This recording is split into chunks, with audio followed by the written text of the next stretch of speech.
Кез келген ұстаз өз шәкіртінің оза шапқанын армандайды.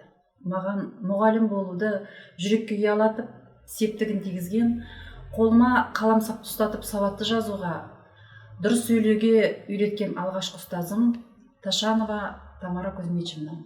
Құрметті де қадірлі апай, оза шапқан бір шәкіртіңіз ретінде ыстық лебізімді қабыл алғайсыз. Сізді төл мерекеміз ұстаздар күнімен құттықтаймын. Өміріңіз ғұмырлы болып, қуанышты және бақытты күндеріңіз көп бола бергей. Білім берген шәкірттеріңіз үнемі сіздің абыройыңызды биікке асқақта берсін. Қазақ елінің барлық ұстаздарын мерекемен құттықтаймын.